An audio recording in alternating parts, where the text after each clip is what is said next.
Thank you very much to the ranking member, and thank you, Madam Chair. And thanks to the witnesses for being here. General Stitt, let me talk with you. Let me start with you, if I could. I have spoken repeatedly with the Secretary of the Army about replacing aging homes at Fort Leonard Wood in my home state.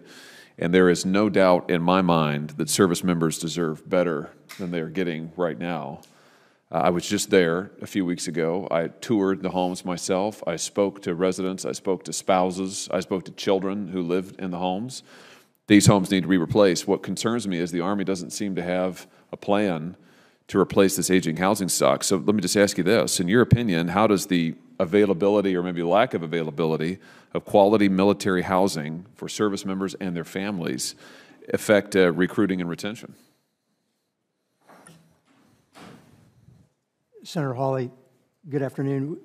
The Army takes the care and quality of life of all of our service members and their families very seriously. So we are making and committed to investing in our housing within not just that, but within our daycare centers, child care, offering opportunities, expanding beyond that for spousal employment, to put kind of a whole package on the table to ensure that our facilities and our care and commitment towards family members is first class. You say a whole package. When will we be seeing this package?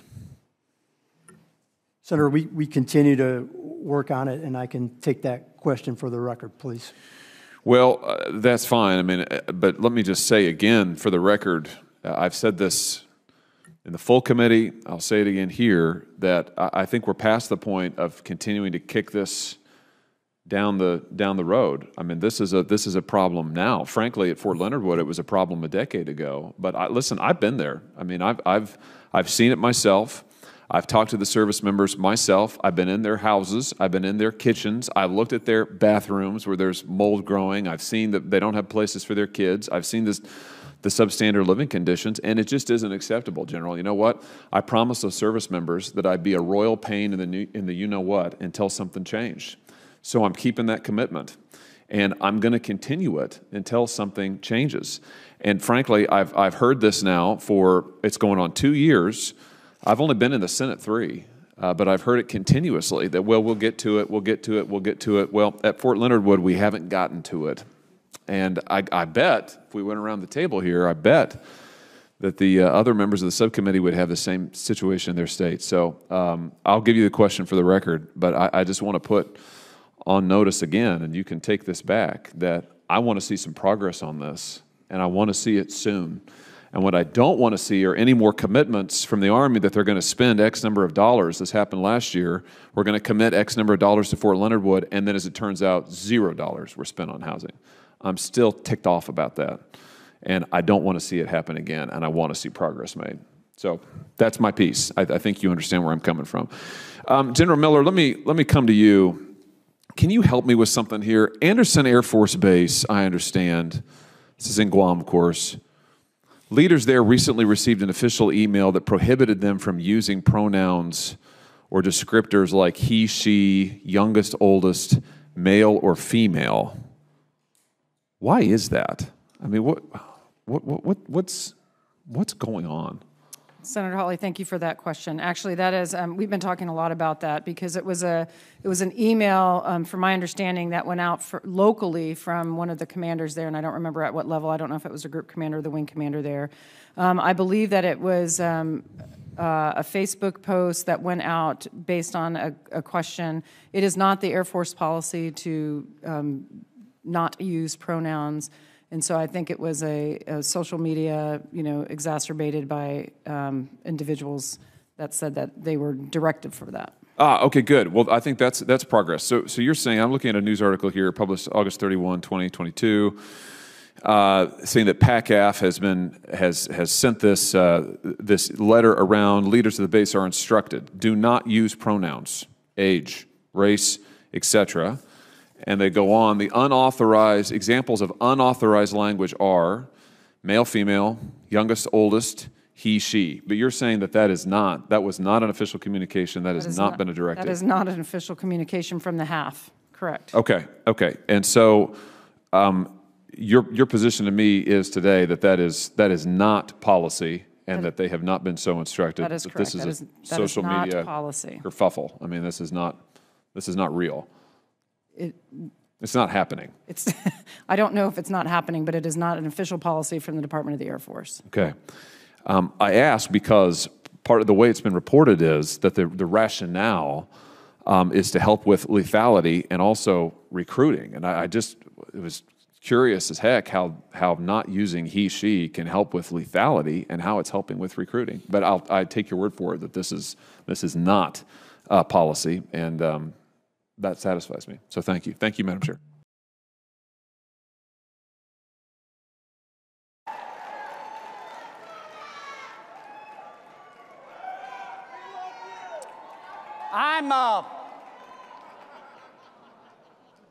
I'm John Kennedy.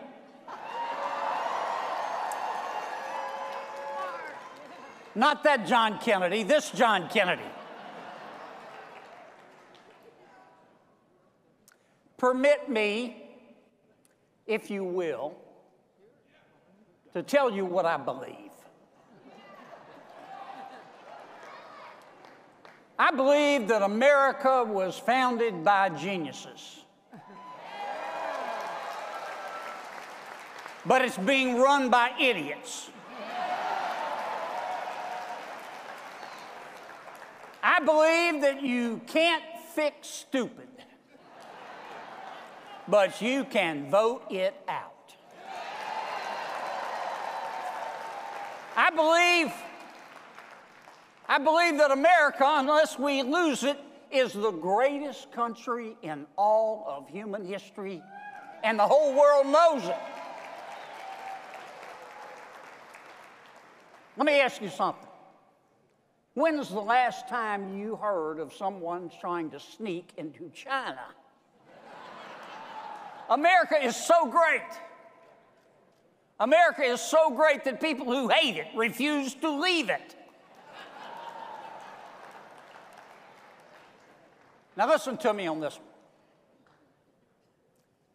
I believe that Republicans are not perfect. I believe that Republicans are not perfect, but the other side is crazy.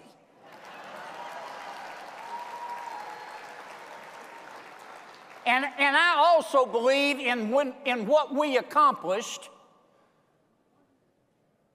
when Republicans controlled the House and controlled the Senate, and President Trump was our president.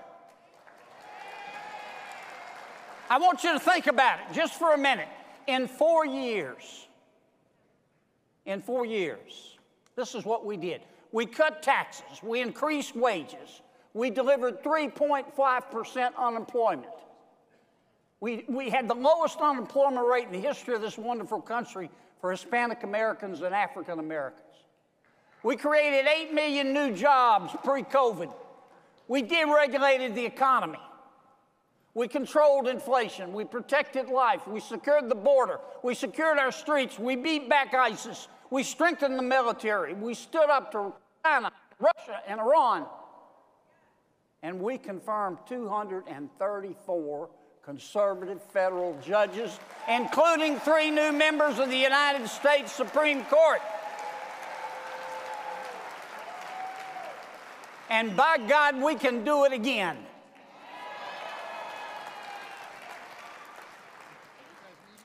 Now, let me say a word about the Biden administration.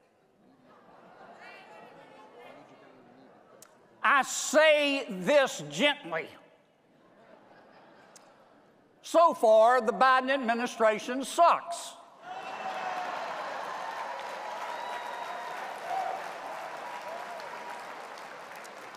President Biden has mismanaged COVID, he's mismanaged Congress, he's mismanaged the border, he's mismanaged crime, he's mismanaged foreign policy, and he's mismanaged Afghanistan. He's also mismanaged inflation. Now, I don't like to brag about the expensive places I've been. But this morning, I went to the gas station. Oh my God. Please, dear Lord, don't let President Biden mismanage Russia aggression. What else do I believe? I believe that exercise makes you look better naked. So does alcohol.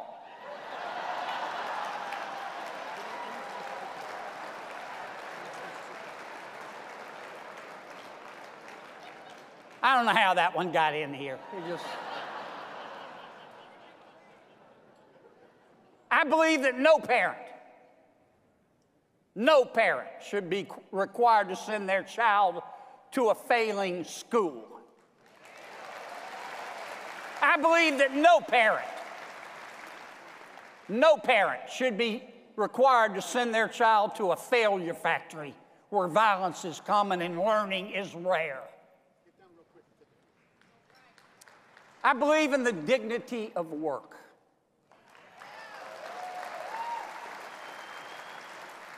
Those who can work should work. Welfare for able-bodied people should be temporary. Welfare should be a bridge, not a parking lot.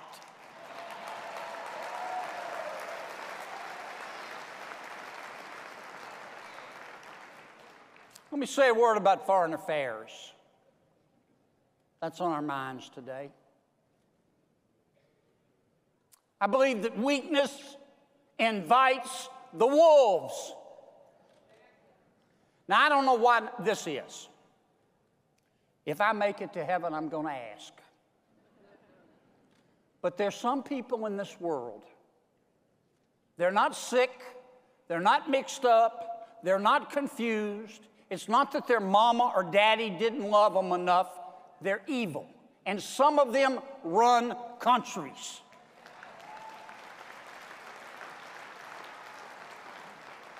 And all they understand is strength.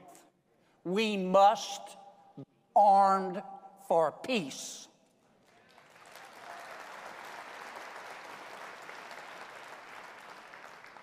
I believe that we don't have a gun control problem. We have an idiot control problem.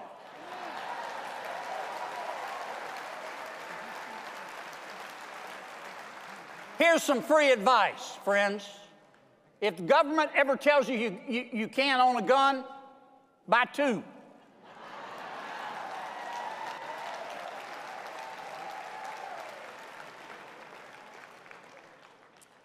I believe that if you hate cops just because they're cops, the next time you get in trouble, call them a crackhead.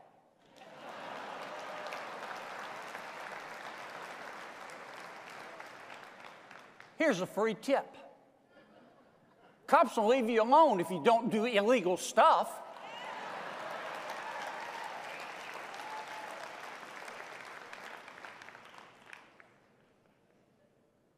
I believe in life.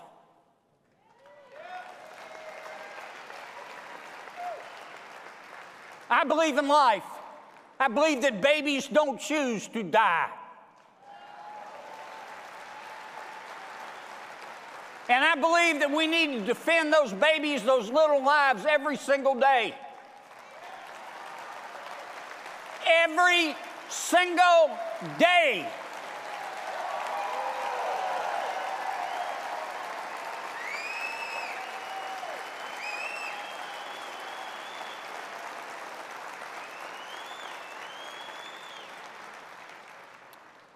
Now listen to me carefully on this one. Hear me out. I believe that America is not perfect, but we are good. Like every other culture in the history of humanity, America caught the disease of slavery, but we beat it back. And we passed civil rights laws in 1866, 1871, 1875, 1960, 1964, 1968, 1990, and 1991, and I'm probably leaving some out. The truth is that most Americans don't think that much about race. They think about character. And they understand that souls have no color.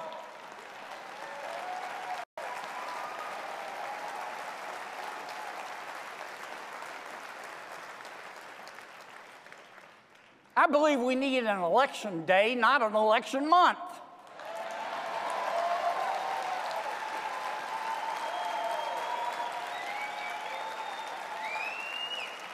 I believe you should have to prove you are who you say you are when you vote.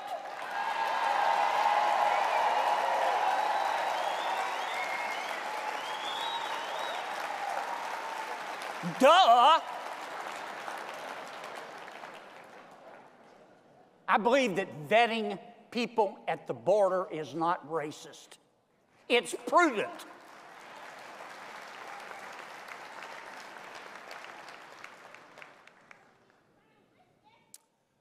I believe that Arlington National Cemetery. Have you been? If you haven't, go. If you've been, go twice. Go again. I believe that Arlington National Cemetery contains 400,000 reasons why you should stand your ass up for the national anthem.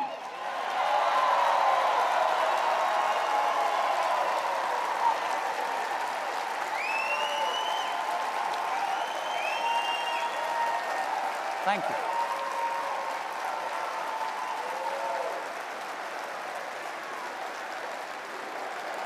USA. Amen. Amen.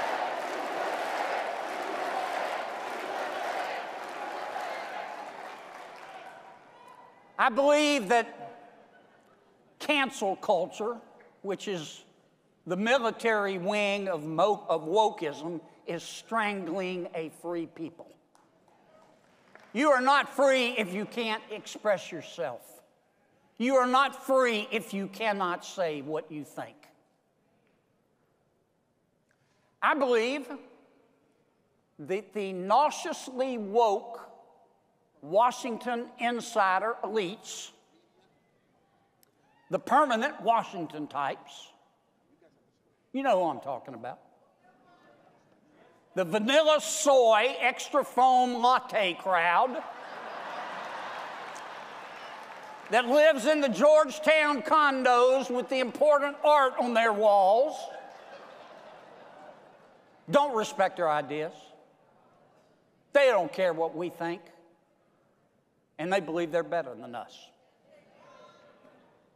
Like I said, folks, you can't fix stupid, but by God, you can vote it out.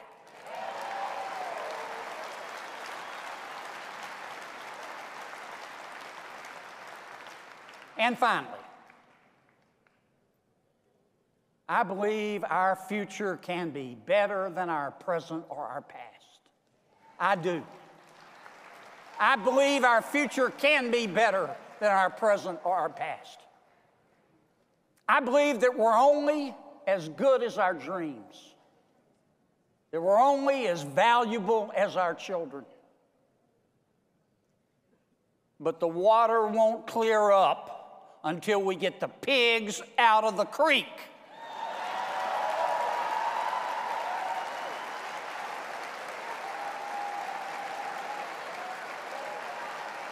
Help me do that. Help me do that. Help me do that.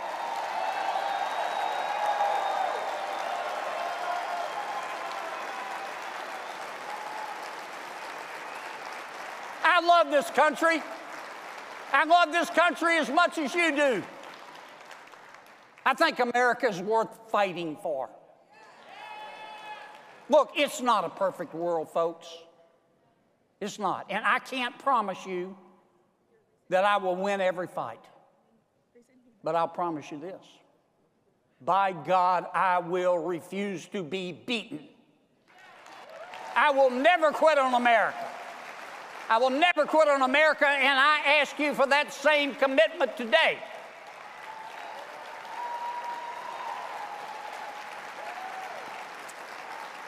One more thing, and then I'm really done. There's one more thing I believe. I've said it before, but I'm going to say it again. I don't hate anybody. I look for grace wherever I can find it. There's always something on God's green earth for us to be thankful for. I believe that love is the answer. I do. I believe that love is the answer. But you ought to own a handgun just in case. Thank you. God bless you. Representative Massey. Thank you, Mr. Chairman. Secretary Buttigieg, I've been driving an electric car for 10 years, and I've had solar panels for 15 years, and I'm really bullish on technology and the way it could help make our country energy independent or more energy independent. But I'm really alarmed at sort of the naivete of those who are promoting rapid adoption of these technologies with our existing infrastructure. President Biden signed a non-binding executive order stating that 50% of vehicles sold in the United States should be electric by 2030. Do you support that? Yes. And he also said that by 2035 that 100% of the federal government fleet should be electric. Do you support that? Yes. So which uses more electricity? We're talking about residential electricity here. A refrigerator when it's running or an electric car when it's charging in your garage? I would expect a car. Would you say it uses twice as much or 25 times as much? I would think closer to 25 times as much. Yeah. It's actually 50 at the instantaneous moment, but over the course of a year, if I take the numbers from the U.S. Department of Energy about the average household, how many vehicles they own and how far they drive, over the course of a year, an American household would use 25 times as much electricity for their electric car as they would for their refrigerator if they had 100% adoption. And the average family has 2 vehicles, and this would be if the average family had 2 electric vehicles. Do you think it would strain the grid if everybody plugged in 25 refrigerators in every household? Well, if we didn't make any upgrades to the grid, sure. I mean, if we had yesterday's grid with tomorrow's cars, it's not going to work. It's one of the reasons why we believe that infrastructure includes electrical infrastructure and argued for that to be included, as it thankfully was in the bipartisan law. Do you think by 2030, which is when Biden says 50% of cars sold should be electric, do you think the grid will be capable of handling electric cars? It's going to need to be, and we're working with the Department of Energy every day. We've established a joint office of energy and transportation to map out some of the needs. Obviously, some of this gets outside of my lane, and we've been discussing with, for example, the truck stops that are looking at what their power needs would need to be at an interchange where today they're mainly filling up on gas in order to accommodate that. And then, as you mentioned, a lot of the scenario for this is also residential. But it's also worth pointing out that while a typical driver who adopts electric is using more electricity, at the end of the day, they're using less energy because of the efficiency benefits of getting that energy produced at utility scale. The problem is we don't have the capacity to produce that energy. You aptly use the word need. You could say want as well. There's needs and wants to make this fantasy work by 2030, but the reality is the capability is not going to be there. The average household uses 17% of their electricity for air conditioning. And that would mean the average household uses 1,870 kilowatt hours per year for air conditioning. If that average household plugged in electric cars, do you know how much more electricity they would use in comparison to the air conditioning that air conditions their whole house? No, but again, I would emphasize it will let me help you with overall. that first before we go on, because the numbers are important. It would take 4 times as much electricity to charge the average household's cars as the average household uses on air conditioning. Do you think that could be, so if we reach the goal by 2030 that Biden has of 50% adoption instead of 100% adoption, that means the average household would use twice as much electricity charging one of their cars as they would use for all of the air conditioning that they use for the entire year. Do you think this could contribute to rolling blackouts and brownouts in areas of the country where air conditioning is basically considered essential?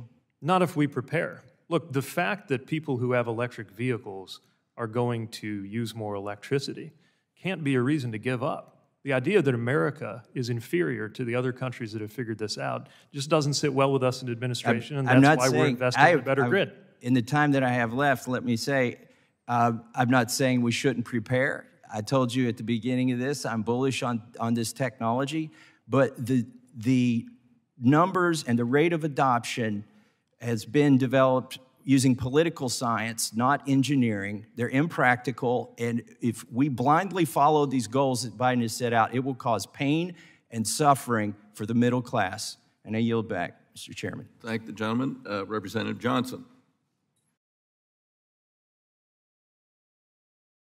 Yields back his time. Gentleman from Kentucky reserves. Gentleman from Missouri is recognized. Mr. Speaker, I yield 1 minute to the gentle lady from Colorado. Gentlewoman from Colorado is recognized for 1 minute.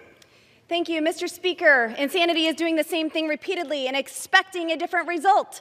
That makes the supporters of this legislation, by definition, insane. Reckless spending in this town is what causes inflation. And we cannot continue to increase taxes on the American people and put a target on American energy production while spending a historic $370 billion on Green New Deal initiatives and expect to lower inflation and improve our economy. Remember that so-called bipartisan infrastructure bill? Yeah, we spent $200 billion on Green New Deal initiatives. I guess that was just a down payment on this never-ending theft of American tax dollars. We are sacrificing, you are sacrificing American families at the altar of climate change. Mr. Speaker, isn't it so? Joe Biden himself said inflation rate is at 0%. So what the heck are we doing here? Why are we passing this so-called Inflation Reduction Act if it's at 0%?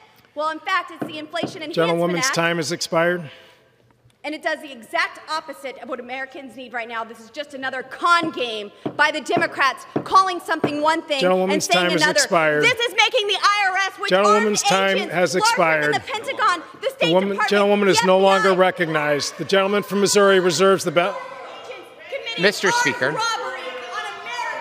how much time do you need? The gentlewoman is no longer recognized. Your time has expired. The gentleman from Missouri reserves. I will yield an additional 30 seconds to the gentlelady from Colorado to finish her comments. Gentleman is recognized for an additional 30 seconds. This bill hires 87,000 new IRS agents, and they are armed, and the job description tells them that they need to be required to carry a firearm and expect to use deadly force if necessary. Excessive taxation is theft, and the chairman said that we are using the power of the federal government in this bill. You're darn right you're using the power of the federal government for armed robbery on the taxpayers. I can only see why that this was rushed through committee and put on the floor. Gentlewoman's time has expired. Gentlewoman's time has expired. Bill. She is no longer recognized. The gentleman from Missouri reserves. The gentleman from Kentucky is recognized.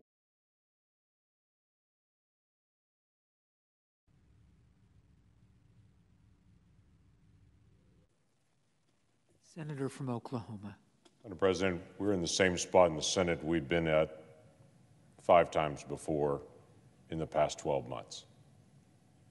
My Senate colleagues are bringing up a bill on voting to federalize our elections.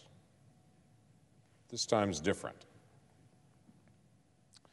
This time, their demands have changed. It's not just vote for my bill or take a vote. It is, if you don't do this, we will blow up the Senate permanently. Oh, that's a different thing. So let me set some context on this, because this requires some conversation about where we are, what this conversation is all about, and what this really means for the future. So first, let me begin with the bill itself. There's no question 100 senators here have all been through an election process. We're all experts on elections. We've walked through it in a way that most Americans have never walked through before. We're passionate about fair elections. We're passionate about the people who actually vote, because those are the people that are actually engaged in our society. As we have millions of people that check out, don't care, don't vote, we encourage people to vote, to pay attention. The laws in our states are a little bit different on voting, because each state is a little bit different. That's not something new. That's actually written into the United States Constitution. It's been that way since 1789.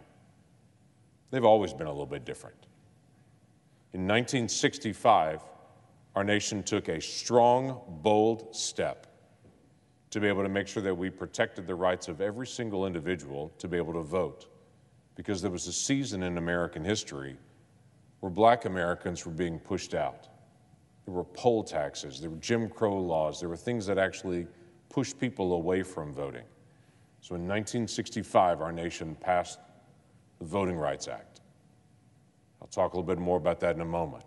That Voting Rights Act still stands today to be able to protect the right of every individual in America to vote.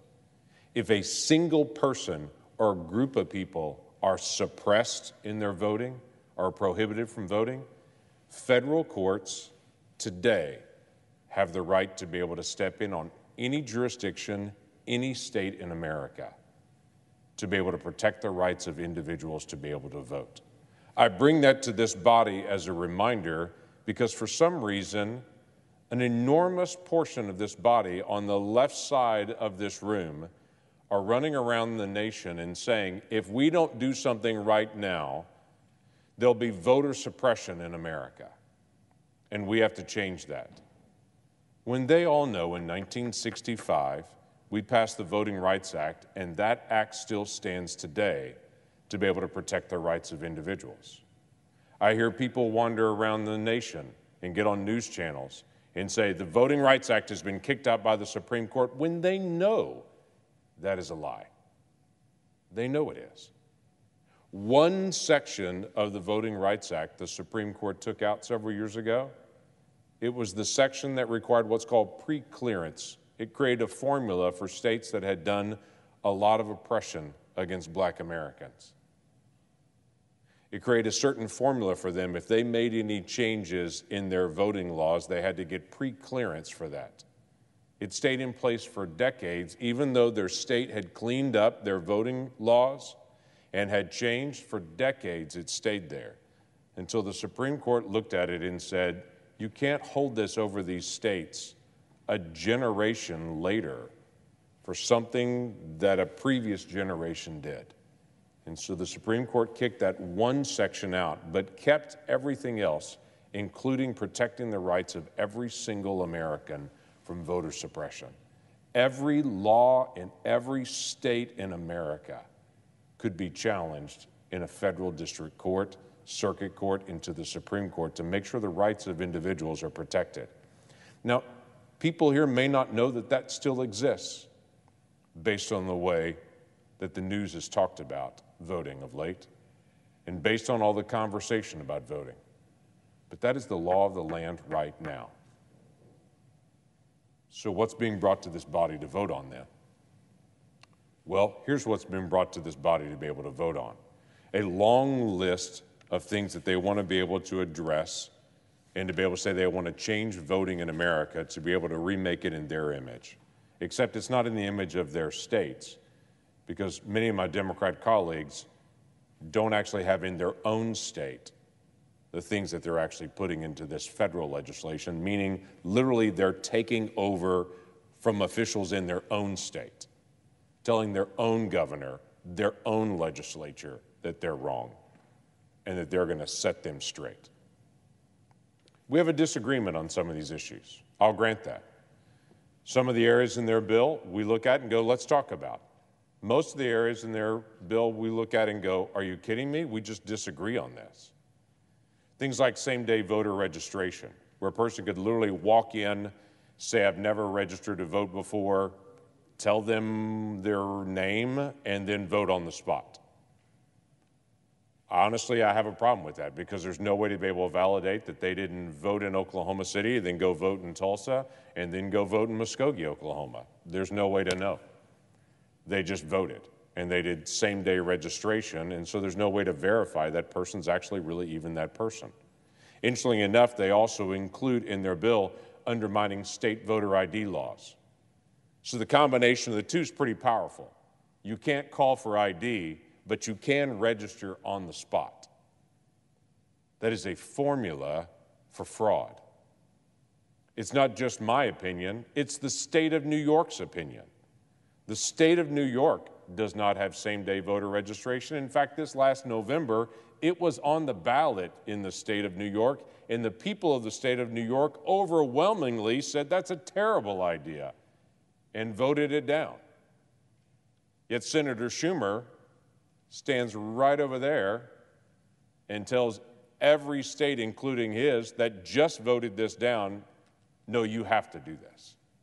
We're going to require it because some people in this body think it should be required.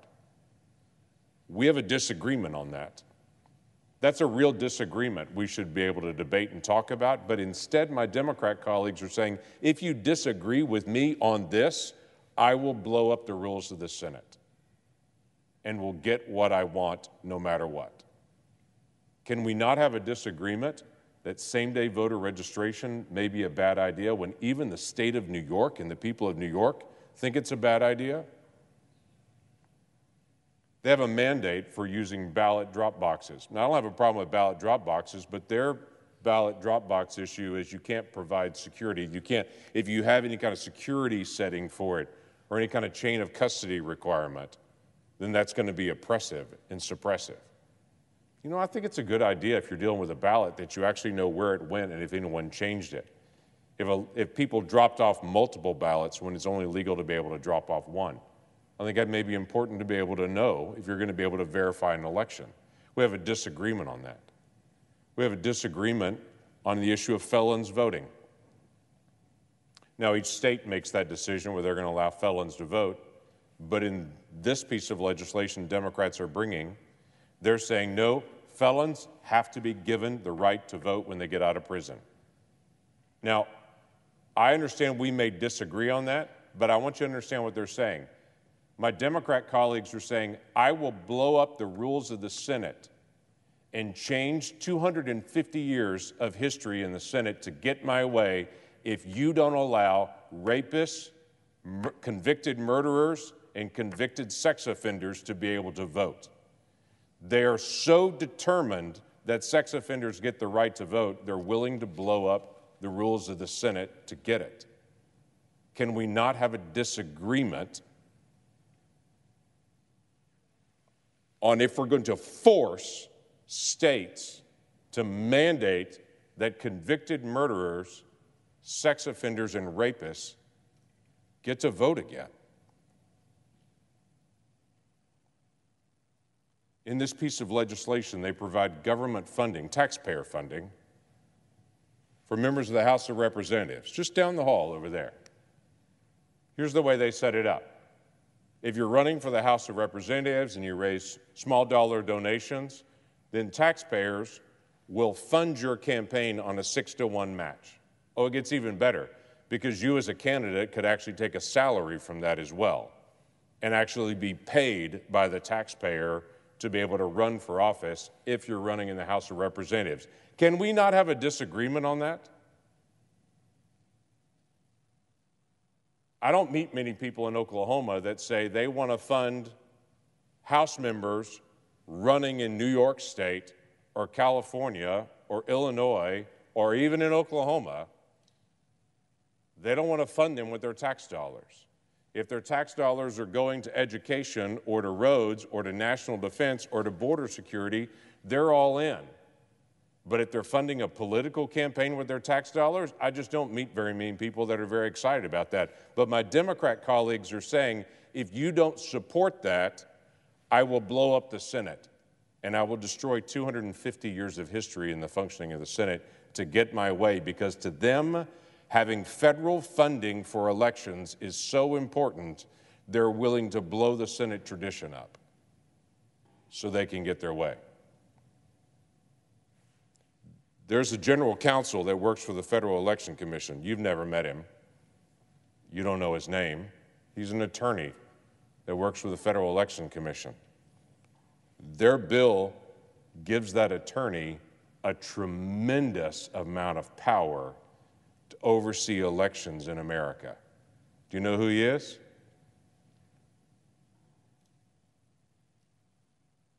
I don't either. But if this bill passes, it's a pretty powerful individual. Can we have a disagreement about that? Or is this about, if I don't allow someone no one even knows their name in the Federal Election Commission attorney to be able to run elections in the country, I'll blow the Senate up? There's a section of it in this bill that talks about pre-clearance. We actually don't know how many states would fall into pre-clearance on this. Many of my Democrat colleagues say, well, it's not very many. You have to have some sort of violation in the past to be able to get it. But actually, if you read the fine print in the bill, it says if there's been a consent or an out-of-court settlement on things related to an election anytime in the last 25 years, you would suddenly now be in pre-clearance. So literally 20 years ago, if your state made some agreement on elections, if there was some settlement that was done with DOJ during that time period, didn't even go to court, and you just settled it to resolve it and said, yep, that was a mistake, that was done, now that's going to come back to haunt a future generation. And states will get drawn into pre-clearance, which let me just describe what that means. Pre-clearance means your state legislature can no longer pass legislation on elections until you contact the Attorney General of the United States and ask permission first. So now your state legislature works for the Attorney General of the United States, whoever that person may be in the future. It actually gives them the ability to be able to control anything on election law in your state, even though we don't even know who that is, and we don't know how many states are actually included.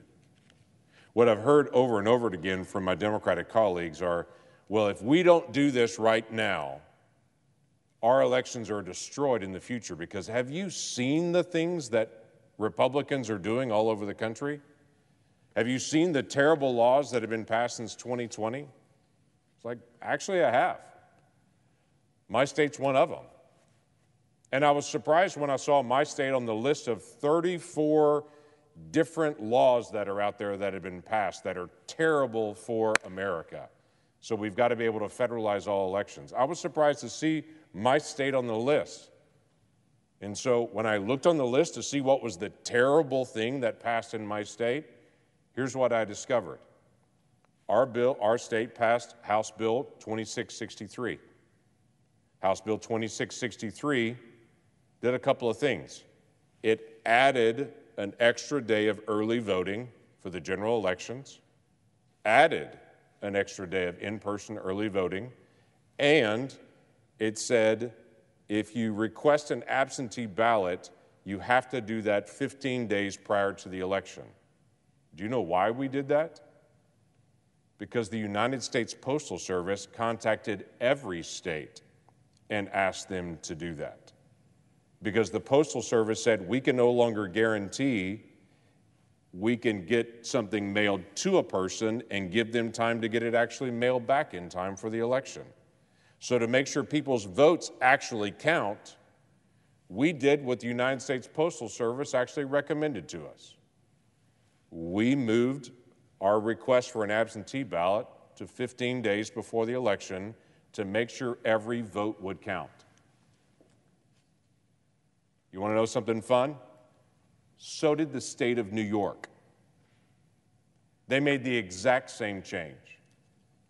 So apparently the state of New York is also into voter suppression, the same as the state of Oklahoma is. But you know what's really happening? My Democratic colleagues are running around the nation, getting on the news and saying there's 34 new laws passed by Republicans. They're destroying the right to vote. And apparently no one in the media is saying, list one. Because if they would have listed one, they would have listed the state of Oklahoma, added an extra day of in-person voting, and did what the United States Postal Service asked us to do, the exact same thing that the state of New York did. Let me give you some other things that have happened in other states. In Florida, there's a requirement that voters provide the last 4 digits of their Social Security number or their driver's license number or their Florida ID number when they request a mail-in ballot to make sure it's actually them. It's pretty straightforward. That doesn't sound like voter suppression. That sounds like just verifying that a person is asking to vote by absentee is actually the person voting. They made it very simple. You could just do any numbers. They're not even showing ID. They're saying you just give the last 4 digits of your Social Security number, which everyone has. All they're just trying to make sure is that person's actually there and is actually who they say they are. But they're listed as being voter suppression there. Arizona is requiring a voter signature on early ballots, as do a lot of states already. That's not been a big issue on that. In Louisiana, this is a really big one in Louisiana. Louisiana and Utah, now I understand why Democrats are challenging this. In Louisiana and Utah, they required that deceased voters be taken off the voter rolls. Those that are deceased, they're taken off the voter rolls. That's being listed as voter suppression. I have to tell you, I have a friend of mine that said to me, when I die, would you make sure that I'm buried in a blue state because I want to make sure I can continue to vote?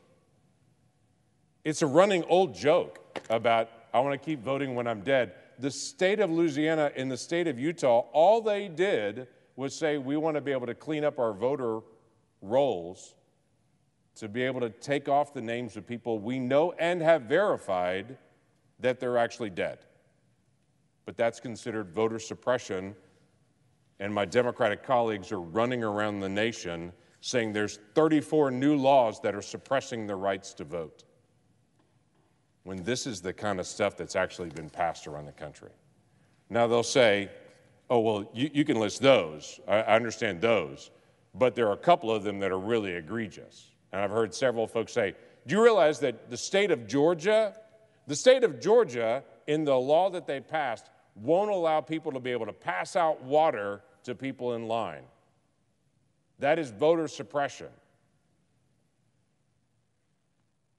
Well, did you know that new law in Georgia has been the old law in the state of New York for years, so that you couldn't campaign in line?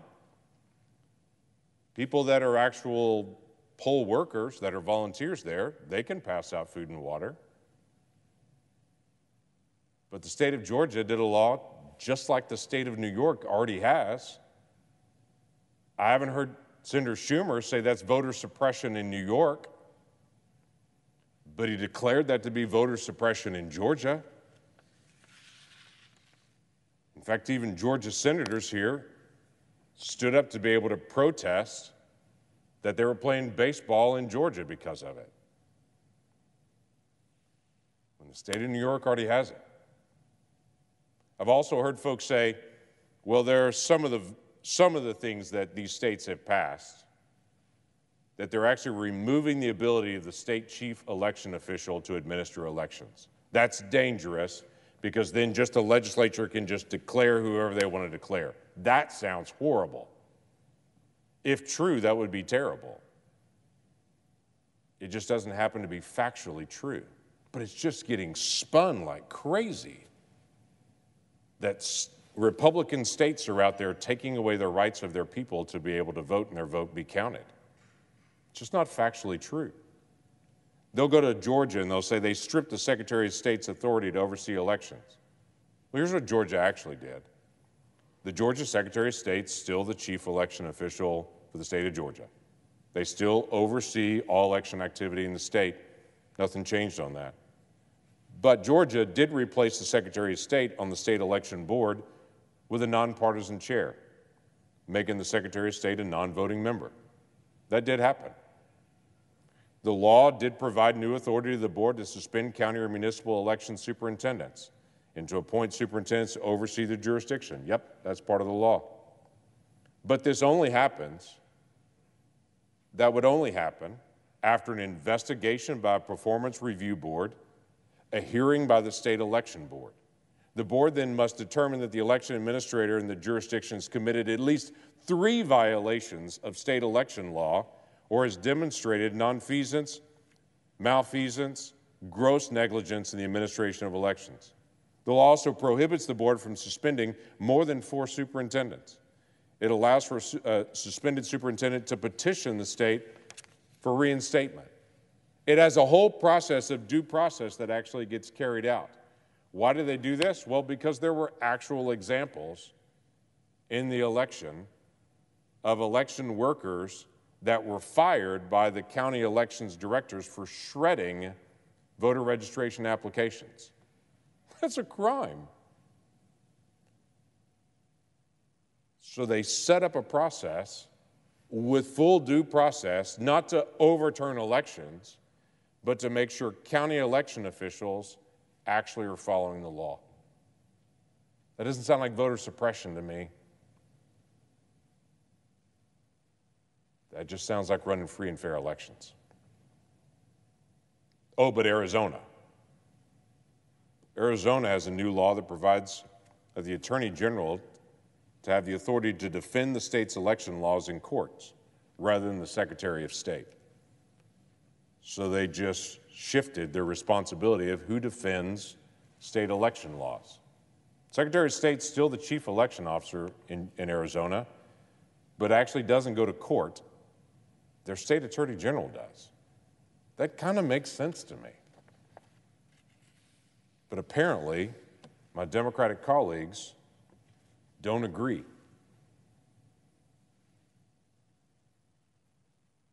They've spun this whole web of myth and said we have to federalize every election in America. We have to take over every state voting system in America. Washington, D.C. needs to be the one to be able to run everything. Or else, if we don't, we'll destroy the traditions of the Senate and get our way no matter what. Can I just read to you from the Voting Rights Act of 1965, the law that's still in place in America? It says, no voting qualification or prerequisite to voting or standard practice or procedure shall be imposed or applied by any state or political subdivision to deny or abridge the right of any citizen of the United States to vote on account of race or color. Voting Rights Act of 1965, still the law of the land. And should be.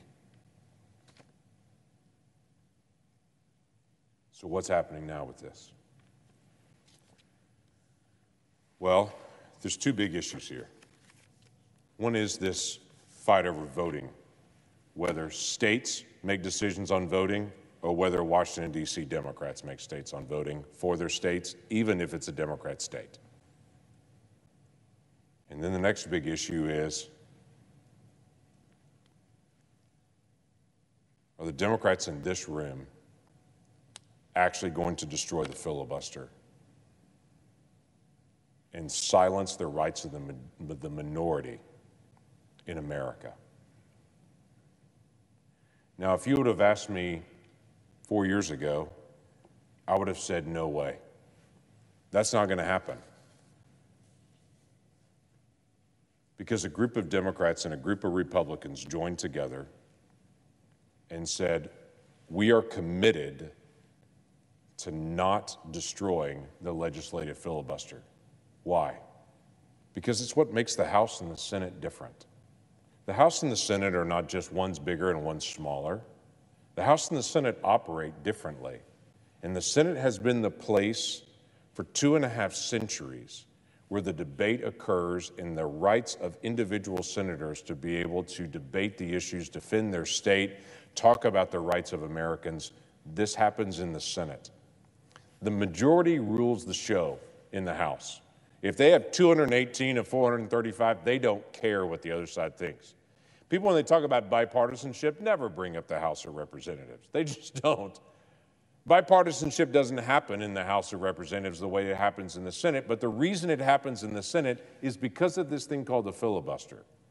It was interesting, when I was first elected into the Senate in 2014, the people that called me between my election and when I came were almost all Democrats, almost all of them.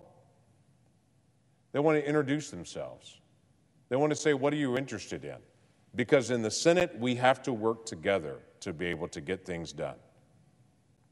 And so I had all these Democrats that reached out to me to say, let's start trying to find areas of common ground. We're going to disagree on lots of things, but let's find the things we're going to agree on. Because we have to come to consensus because we're the United States Senate. That's commonly understood by senators, which is why in 2017, in the middle of the year, a group of Republicans and senators wrote a letter, this letter, to Mitch McConnell and Chuck Schumer. In that letter, I'm going to read it right here from this paragraph. It says, we are mindful of the unique role the Senate plays in the legislative process, and we are steadfastly committed to ensuring that this great American institution continues to serve as the world's greatest deliberative body. Therefore, here's their request. Therefore, we're asking you to join us in opposing any effort to curtail the existing rights and prerogatives of senators to engage in full, robust, and extended debate as we consider legislation before this body in the future. This group of senators in 2017 wrote to Mitch McConnell and Chuck Schumer and said, do not allow any changes. We are fully committed to making no changes in the filibuster. Don't allow it to happen for legislation. Don't allow it. Here were those that signed this document and said, this is what we believe. Kamala Harris, now Vice President of the United States.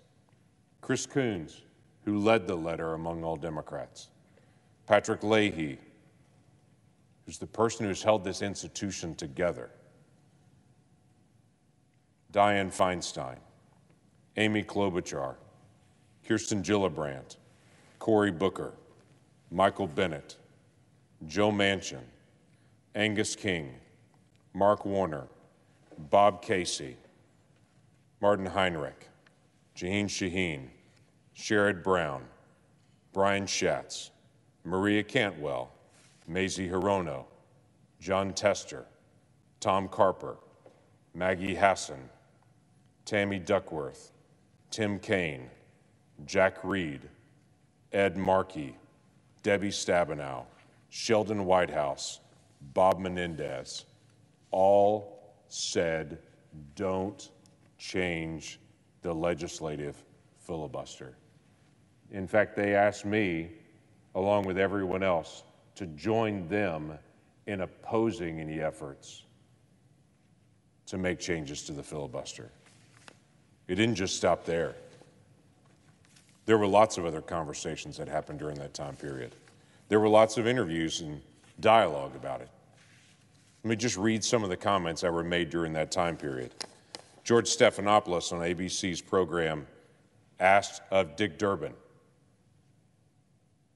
the #2 leader for Democrats, asked Dick Durbin, what do you think about doing away with the filibuster? Dick Durbin replied this in 2018. Well, I can tell you that would be the end of the Senate as it was originally devised and created, going back to our founding fathers. We have to acknowledge our respect for the minority, and that's what the Senate tries to do in its composition and in its procedure. That's Dick Durbin in 2018. John Tester was asked in 2019 about the legislative filibuster, and he said, I don't want to see the Senate become the House. He then said, if you're asking me about the filibuster changes, I'm a no. That would be a mistake. Senator Angus King made this comment in 2020. He said, I know it can be frustrating, but I think legislation is better when it has some bipartisan support. Senator Dianne Feinstein in 2020 said, filibuster is part of the Senate tradition, which creates a sobering effect on the body, which I think is healthy. One more comment from Angus King.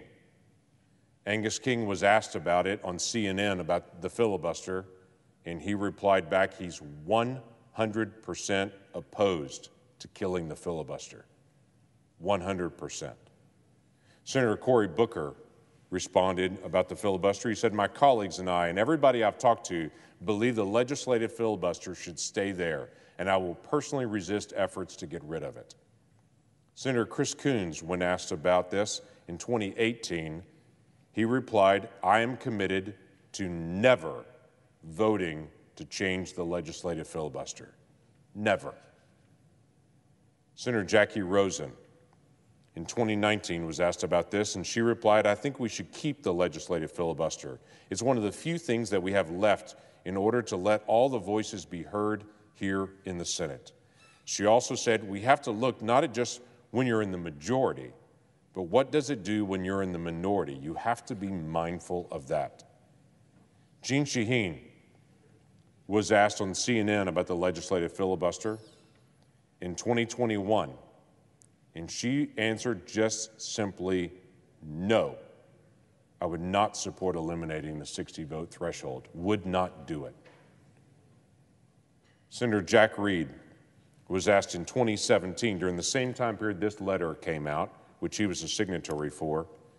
He said, the filibuster is not in the Constitution or in the original Senate rules, but we have a bicameral system for a reason, and this legislative tool serves a critical purpose in ensuring the functioning of our democratic republic. Yes, it sometimes slows the process down, and some have abused or subverted it, but it remains an important part in our system of checks and balances. I agree. I agree with that, Jack Reed. Senator Bernie Sanders even was asked about the filibuster in 2019, and he just replied, no, I'm not crazy about getting rid of the filibuster. Senator Mazie Hirono from Hawaii said, I'm not particularly in favor of getting rid of the filibuster because that means majority rule, and that's what happens in the House. Senator Bob Casey was asked in 2019 about the filibuster, and he just replied, I'm a yes on keeping the filibuster. One of my favorites, Senator Sherrod Brown, was asked about this in 2019, and he replied, I think there are ways of getting things through Congress with the legislative filibuster still in place. It just takes a chief executive that knows what she or he is doing.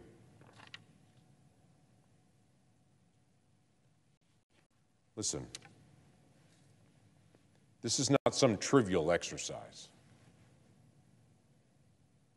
This is 250 years of history my Democratic colleagues are planning to flush down the toilet because they don't get their way on a bill we rightfully have very strong philosophical disagreements on.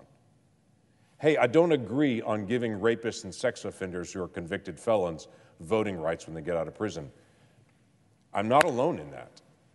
I don't agree in federal tax dollars being used to be able to pay for political campaigns. I'm not alone in that. That's not that crazy. I don't agree that my state should have to go play Mother May I with some future attorney general because they want to add another day of voting. I'm not alone in that. But to say, if you don't do this now, I'll destroy the Senate, is a toxic shift for our republic and is a violation of what you have said before in public, in fact, written to the leadership of the Senate and said, please don't do this, and we will not do this.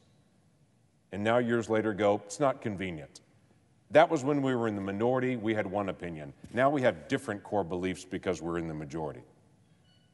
Interestingly enough, Joe Biden today stood in Georgia and made this statement. He said, today I'm making it clear to protect our democracy, I support changing the Senate rules whichever way they need to be changed to prevent a minority of senators from blocking action on voting rights. When it comes to protecting majority rule in America, the majority should rule in the United States Senate. Well, that's fascinating. Now that he's president of the United States, it is my way or I'll destroy the whole place. When he was Senator Joe Biden, he had a different opinion. Senator Joe Biden wasn't about, I'm the president so I get what I want. Senator Joe Biden said this statement: folks who want to see the change and eliminate procedural mechanisms designed for the express purposes of guaranteeing individual rights, and they also have consequences. They undermine the protections of a minority point of view in the heat of majority excess. But now he says, no, I'm in the majority, I should get my way. Senator Joe Biden said, well, I've been here 32 years, most of the time in the majority, he said. Whenever you're in the majority, it's frustrating to see the other side block a bill or nominee you support. I've walked in your shoes and I get it. Getting rid of the filibuster has long-term consequences. If there's one thing I've learned in my years here, once you change the rules and surrender the Senate's institutional power, you never get it back. Senator Joe Biden said, simply put, the nuclear option would transform the Senate from the so-called cooling saucer our founding fathers talked about to cool the passions of the day to a pure majoritarian body like a parliament. We've heard a lot in recent weeks about the rights of the majority and obstructionism, but the Senate's not meant to be a place of pure majoritarianism. Is majority rule what you really want? It's what he said as a senator, but as president, his demand was majority rule, or we'll break every rule in the Senate to get what we want. Senator Schumer, in his public statements, has been very clear it would be doomsday for democracy, he said, if you change the filibuster.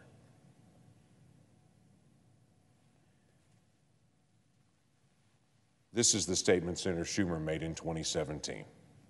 The same Senator Schumer that has spent the last 12 months trying to find a way to tear down the filibuster. In 2017, when there was the debate going on around this, Senator Schumer sat on the floor of the Senate, standing right there. I hope the Republican leader and I, he said, can, in the coming months, find a way to build a firewall around the legislative filibuster, which is the most important distinction between the Senate and the House. Without the 60-vote threshold for legislation, Senator Schumer said, the Senate becomes a majoritarian institution like the House, much more subject to the winds of short-term electoral change. No senator would like to see that happen. So let's find a way to further protect the 60-vote rule for legislation. That was Senator Schumer in 2017, but now it is, I'm in power, I'm going to do what I want.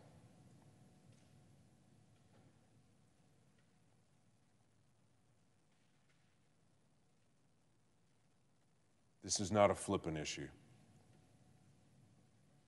And as I've spoken to some of my Democratic colleagues, they seem to believe we'll just take this vote and no one's going to care. In fact, some of my Democrat colleagues are saying, we know we're going to lose. Senator Manchin and Senator Sinema have already made public comments. They're not going to go with this, so we're going to take this, make a statement. Our progressive base wants us to be able to do this. It has no consequences. It's not going to pass anyway, so we'll just do it. Except they're forgetting that 5 years from now, 10 years from now, there'll be another time just like this, and maybe Democrats will be in a slightly larger majority. And maybe Senator Sinema and Senator Manchin won't be here at that moment. And Majority Leader, Democrat Senator at that point will step forward and say, you voted on this in 2022. It's time for us to vote on it now. And Democratic activists will rush at you and will say, don't you dare change what you did. Tear the place down. Let's get what we want. I've spoken to so many of my colleagues and said, don't do this. And they've quietly responded back to me, I don't want to do this. I'm not here to attack my colleagues. You each make your own decisions. But these are decisions that matter. These are the decisions that 100 years from now will still guide the direction of the Senate. These are the decisions that will direct our republic. We are the only body that has a protection for the minority voice. I think the only legislative body in the world that's designed like this. And it's been part of the secret sauce of America that the minority in America, however large or small it is, has a voice. My Democratic colleagues are now saying we no longer want the minority to have a voice in America. If you're in the minority opinion, you don't count. Sit down, shut up. We're in the majority. That has never been the American way, not in 250 years. This has been the place where we've argued, debated, and where, yes, I've talked to House members who've said good bills went to die. But the Senate has been the spot where all Americans get to speak. And my Democratic colleagues are seriously considering this week saying no more. Because we want to pass a voting bill that gives federal dollars to House candidates and gives felons the right to vote and takes away voter ID.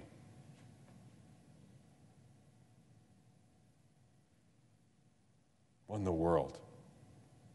What has this body become?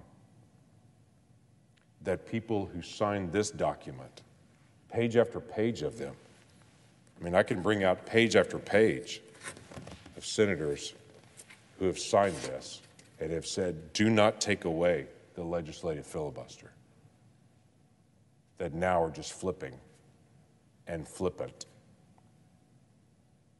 and saying it won't matter. Yeah, it does.